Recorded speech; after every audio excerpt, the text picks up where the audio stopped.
Guess who's back? Back again. Guess who's back? Guess who's back? Guess who's back?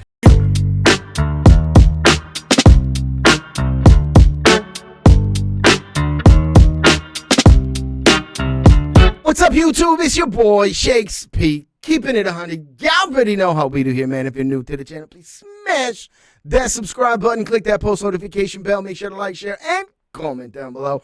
Right now, we're going to jump into a reaction. You guys have been requesting some different content on the channel. I've been posting a whole bunch of sports shorts that have been doing pretty well over the channel, and you guys just recently started requesting, do this, do this, do this, and this was really heavily requested in the comments, so there was no way I was going to put it off any longer. I was looking for a little bit of a shift, so you guys ask and you shall receive. Right now, we're going to react to Gervonta Davis, Tank Davis, original career documentary extended. I am a reactor who likes to talk. Every time I talk, I do pause, and I will bring it back. This is a reaction. It's not a repost of the original. Essentially, it's just me thinking out loud. I was always taught as a kid, don't wait till the end because you're going to forget. I'll do a lot of analysis and breakdowns and shit like that at the end, but this is a fucking sports documentary about Tank Davis, so like, what am I going to break down? I'm not going to say, oh, he should have done this, like I know fucking better than he does.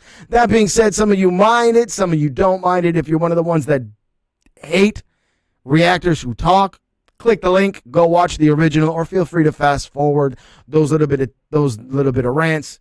Tank Davis, it's on you. Let's go.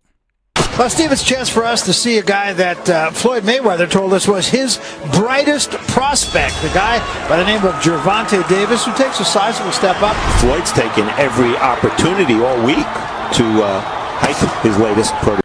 So I didn't know that Tank came out of Floyd's camp. I didn't know that. Like, I know a lot about boxing. I know a lot about sports. For those that don't know, I'm a four-sport varsity. I played 4 different sports in varsity. I played semi-professional hockey. I boxed growing up. But what I didn't know is that this was one of Floyd's proteges. Floyd's taken every opportunity all week to hype his latest protege. Davis is Mike Tyson's favorite fighter.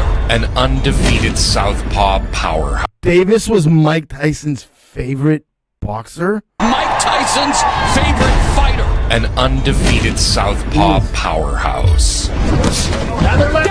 Oh, and a southpaw, so it instantly creates like openings that like normally wouldn't be there when you're fighting a righty. Gervonta Davis. Tank. What we saw in a very limited time of Gervonta Davis was quite impressive. We're also going to be doing some Ryan Garcia on this channel coming up as well. I don't care about the shit they do outside of the ring. Whatever they do outside of the ring stays outside of the ring. This channel is centered around what these phenomenal athletes do on the court, on the rink, and in the ring. It stays there. We're here for the sports, and that's it. And what we Personal opinions mean nothing. I just want to see some fucking knockouts and get a little bit of background info on these guys. saw from Dulai, he came into the ring with the nickname The Terror. I think he left the ring with the nickname The Terrified. Absolutely. Surviving on the tumultuous streets of inner city Baltimore forged a rare toughness in Davis. Like much of America, this is a story of two worlds. Gervonta's West Baltimore neighborhood typically presented just 2 outs for young men: jail or death. Despair is a way of living. I read where you said boxing helped save my life. Davis found refuge from the streets inside the squared circle.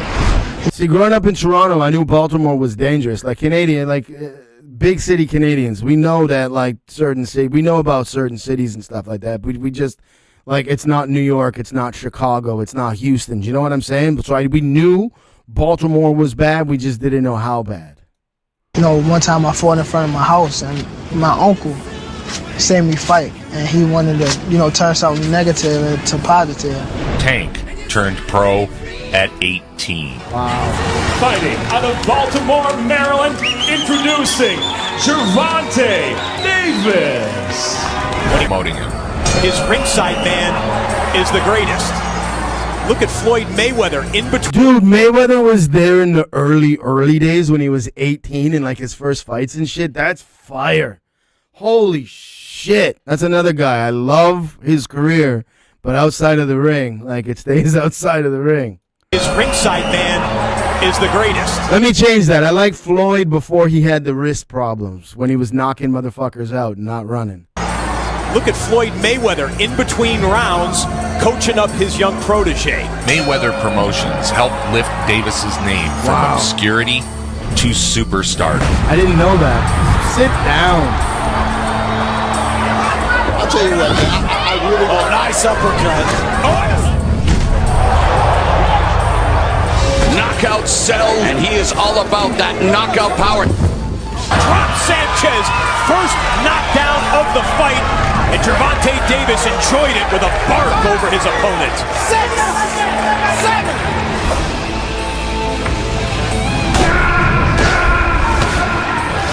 That's why. Lightning quick power. Sanchez flat on his face, and that's it. Katie Bayless has seen enough. Did you see that, ladies and It's gentlemen? a wrap. Sit down, bitch. When you have quick power like that, He's split with Boys with a smile ear to ear. Sanchez good potentially in the ring. He's split. Still undefeated Gervonta, the Juan Davis. One of the great notions in boxing is the romance of seeing a future champion at a tender young age. The 21-year-old on the Look at this kid, 21, no tats. Like, it's crazy seeing him now. right side of the screen gets his toughest test right now. No. This isn't the kind of fight I remember Avila this wants, fight. a toe-to-toe, power punch kind of brawl. Almost. If he's going to stay in this fight. One of his nicknames. The tank. Said it was actually a coach in his youth who just said his head was as big as a tank. Davis opened a cut over Avila's eye. Just cut Avila, and Davis thinks he might have something here in round number 3. A big cut exploded on the face of Avila. Oh, Leading God. up to the fight, it was a lot of. He's too young. He don't have that many fights. Davis piling up points. The crowd reacts to it and bombs away for Davis. Tank Davis was spectacular. Guerrero drops back down to cover up his midsection, exposes the head. The crowd senses something here. Like, it's one thing to hit, but hitting. A lot of boxers hit with the intent to injure. That's like what you do. But actually hitting and injuring are two different things, man. Like, and then the accuracy and the power behind every shot and the accuracy behind every shot and setting up every shot. Like the game of chess, like just seeing the early days and going back to the early days of Tank, just chess master, like Bobby Fischer in the ring. Whoa, perfect timing. Drops him, and some showboating here. Michelle Myers has seen enough. It is over. Gervonta Davis bounces up and down on the ropes. Yeah, I think he's the most exciting fighter in the world, partly because he's vulnerable. By TKO, still undefeated Gervonta, the Juan Davis. He has not lost as a pro. 15 wins, 14 knockouts. He's only 21 years old. But again, now, when I look at Davis, I mean, his potential is off the chart. Like watching this and watching the highlights and editing the shorts that I edit, it really just makes me want to get back in the ring and start training. Like you never lose the passion to want to be in the ring. Obviously, like I'm too old and I'm too old to do certain things. I can train, but like this makes me want to get back. Like this makes me want to punch somebody in the ring, not in real life. First round look at one of the most hyped prospects in the division. That's how fast it can end. A leaping right hook, 40 seconds into the first round. Why would you drop your hand knowing that the punch was coming in? Unless he covered his eyes with his defense. And like that move didn't make mistake. He was standing like this. Maybe the angle that Tank came in on, he came in on the angle knowing that it would shadow his punch.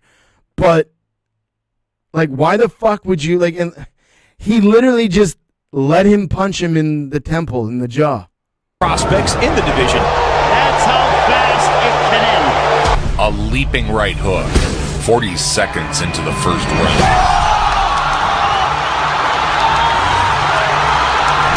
That made no sense.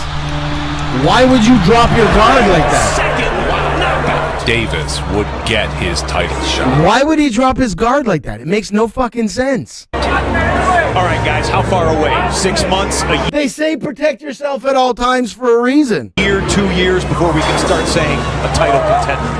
I'm saying he's a title contender right now, but he needs the right type of what you would call, like you said, ex-champion or proven veteran to give him the work that he needs. He'd take on Jose Pedraza for the IBF strap. The next young man I'm about to introduce, me and Floyd made a decision that it's time.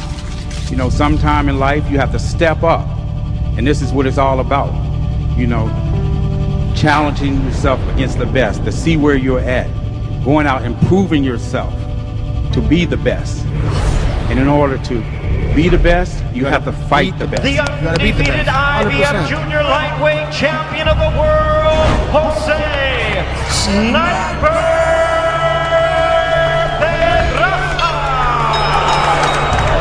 Pedraza was in his prime at 27 and was undefeated at 22-0.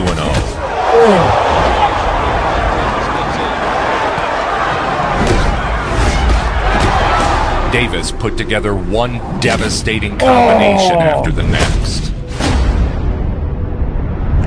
Tank used the stage of his first title fight to announce to the boxing world, I'm here. A new king was rising.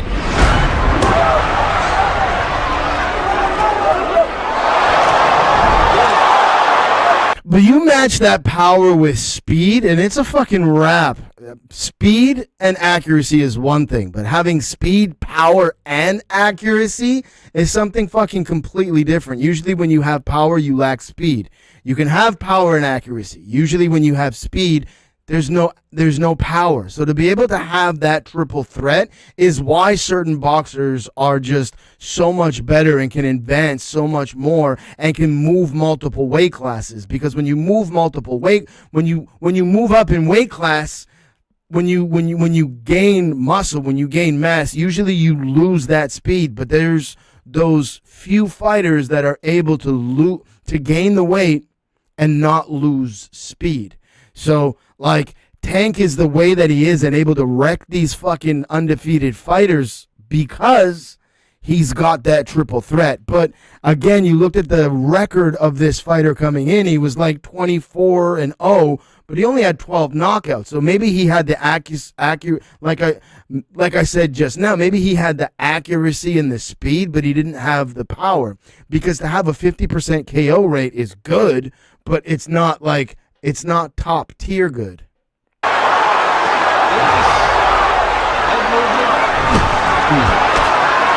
And Tank's standing there with his hands at his chest.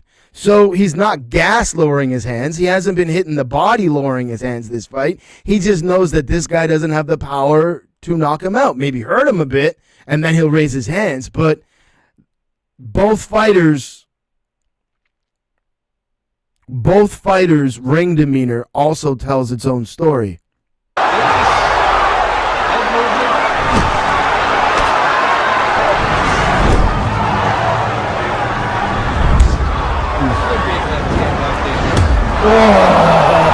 The spectacular knockout sent the crowd into a frenzy. And you can't say that dude took the fall, because if you saw his head snap back, that motherfucker's neck is sore the next day. I don't give a shit what anybody says, man. Check him for whiplash. The spectacular knockout sent the crowd into a frenzy. Sit the fuck down. Sit down, bitch.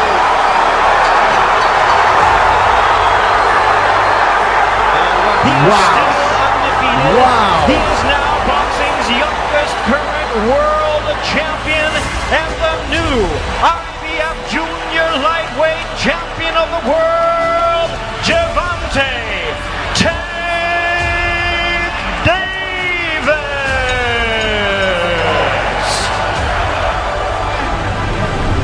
Is this the future of boxing? Absolutely. Gervonta Tank Davis was now a world champion. And you see the tats coming. His paydays are getting more and more now. A world champion. Next, he traveled to London to take on Liam Walsh. Davis at this point, that's a big left hand, and Walsh wants to hold on. Accepting the challenge of a hostile crowd, Tank obliterated the hometown fighter. Him down with the left hand in the third round. The power of Davis and Walsh. How did you let him continue? He wobbled and stumbled into you. Like, you guys also got to understand, like, a lot of times people watch fights and like, oh, it was fixed. I don't know, man. You get hit the way that these guys get hit. You don't know what it feels like to get hit in the jaw. You don't know what it feels like to get hit in the temple. You don't know what it feels like to get hit in the kidneys and livers. Like, it might not look like a strong blow, but let me fucking punch you in some of those spots and tell me how it feels. With the left hand in the third round, the power of Davis, and Walsh just couldn't live with it. It's all over, he stopped it. Man, when you get hit in the ear, it also knocks your equilibrium off balance. You see fucking blurry and you're dazed. You're instantly in a daze. Imagine getting hit by a fucking tank after being dazed and confused. Let me throw a flash grenade at you, and while you're fucking dazed, throw a live grenade at your chest. That's what just fucking happened to this dude. Holy shit. Oh, man. It's all over, he stopped it. He stopped it, but when Davis unleashed the power shots, there was only going to be one winner, and Gervonta Davis is still the champion. This guy's a bona fide superstar. He continued his dominance against Francisco Fonseca. Alec from TFAT KZ actually has trained with him. He's like, dude, I'm telling you, as far as talent level, you've never seen anything like it. Like, he's such a monster. Scoring a KO in the 8th round.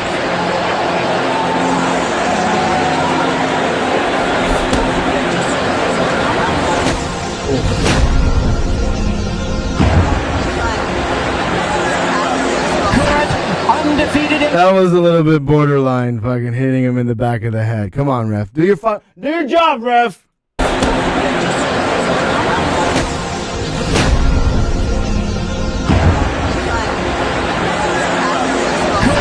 Undefeated and reigning WBA lightweight champion of the world, Gervonta. Yeah, and look, he even tapped to the back of his head while he was on the ground. Right here, watch. He taps the back of his head. Lightweight champion of the world, Gervonta Tank Davis.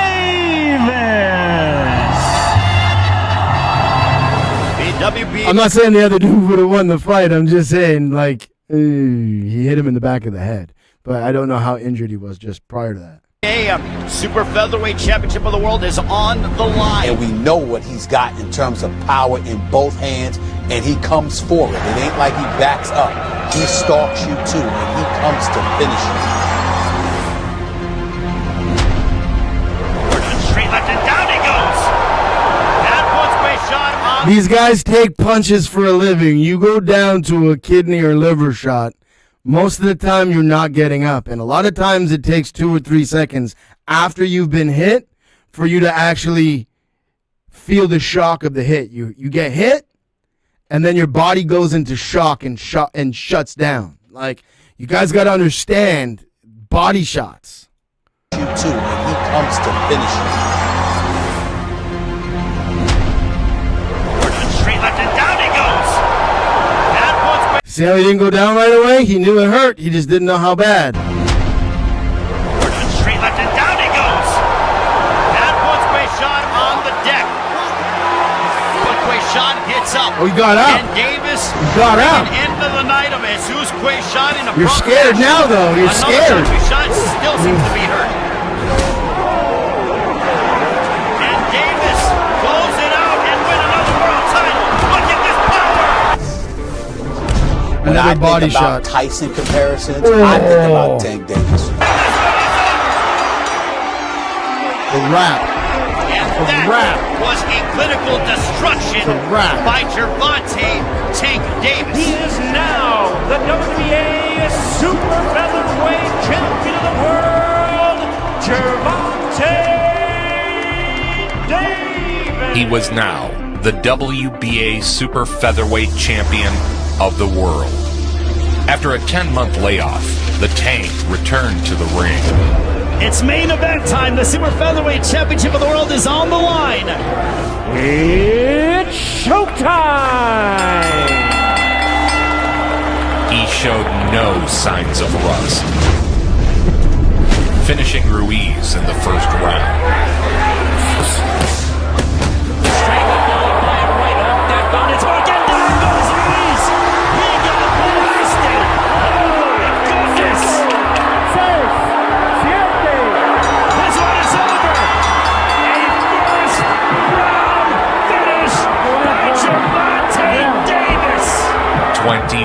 And 20 by way of knockout. Not since Harry Jeffra, when he defeated Spider Armstrong as a fighter from Baltimore. Professional fight, all 24 wins. In the biggest fight of his life, Davis moved up 2 weight classes to challenge unbeaten super lightweight. 2 weight classes, people.